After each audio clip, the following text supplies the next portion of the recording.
PSC, UPSC മുതലായ മത്സര പരീക്ഷകൾക്ക് സാധാരണ ചോദിക്കാറുള്ള ചില ചോദ്യങ്ങൾ, അതുപോലെ തന്നെ ഹൈസ്കൂൾ കോളേജ് വിഭാഗത്തിലുള്ള കുട്ടികൾക്കുള്ള ക്വിസ് പ്രോഗ്രാംസിന് ചോദിക്കാവുന്ന ചില ചോദ്യങ്ങൾ ഒക്കെ ഉൾപ്പെടുത്തിയിട്ടുള്ള ഒരു ചെറിയ വീഡിയോ ആണ് ഇന്ന് നമ്മൾ പബ്ലിഷ് ചെയ്യാൻ വേണ്ടിയിട്ട് പോകുന്നത്. നമുക്കറിയാം, മത്സര പരീക്ഷകൾ എന്ന് പറയുമ്പോൾ നന്നായിട്ട് വളരെ കോമ്പറ്റൻ്റ് ആയിട്ടുള്ള ആൾക്കാർ മാത്രം വിജയിക്കുന്ന പരീക്ഷയാണ്. അതുകൊണ്ട് ജനറൽ നോളജ്, കറണ്ട് അഫയേഴ്സ് എന്നീ വിഭാഗങ്ങളിൽ നമ്മൾ വളരെയധികം ഡീപ്പായിട്ട് തന്നെ നമ്മൾ പ്രിപ്പയർ ചെയ്യണം. ഏതൊരു കോർണറിൽ നിന്നും ചോദ്യം വന്നാൽ നമുക്ക് എഴുതാൻ വേണ്ടിയിട്ട് കഴിയണം. അത്തരത്തിലുള്ള ഒരു പ്രിപ്പറേഷനാണ് നമ്മൾ നടത്തേണ്ടത്. അപ്പോൾ ഞാൻ ഇതിനു മുമ്പത്തെ വീഡിയോയിൽ പറഞ്ഞ പോലെ ഡെയിലി നമ്മൾ GK, കറണ്ട് അഫയേഴ്സ് അപ്ഡേറ്റ് ചെയ്ത് കൊണ്ടേയിരിക്കണം.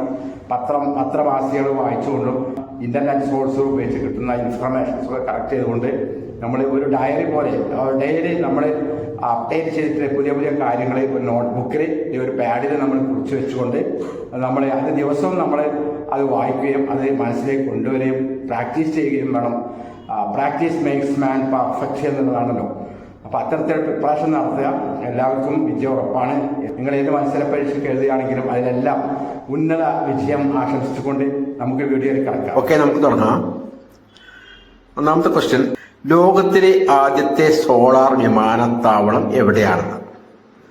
ലോകത്തിലെ ആദ്യത്തെ സോളാർ വിമാനത്താവളം. കറക്റ്റ് ആൻസർ കൊച്ചി അന്താരാഷ്ട്ര വിമാനത്താവളം, നെടുമ്പാശ്ശേരി. നെക്സ്റ്റ് ക്വസ്റ്റ്യൻ, ഇന്ത്യയിൽ ആദ്യമായി ഒഴുകുന്ന സോളാർ പാനലുകൾ സ്ഥാപിച്ച് വൈദ്യുതി ഉൽപ്പാദിപ്പിക്കുന്ന അണക്കെട്ട് ഏതാണ്? ബാണാസുര സാഗർ അണക്കെട്ടാണ്. കേരളത്തിലെ സമ്പൂർണ്ണ സൗരോർജ ബ്ലോക്ക് പഞ്ചായത്ത് മുഖത്തല പഞ്ചായത്താണ്. ഇന്ത്യയിലെ ആദ്യ സോളാർ കടത്ത് ബോട്ട് സർവീസ് ആരംഭിച്ച സ്ഥലം എവിടെയാണെന്നുള്ളതാണ്. ഇന്ത്യയിലെ ആദ്യ സോളാർ കടത്ത് ബോട്ട് സർവീസ് ആരംഭിച്ച സ്ഥലം ആലപ്പുഴയാണ്.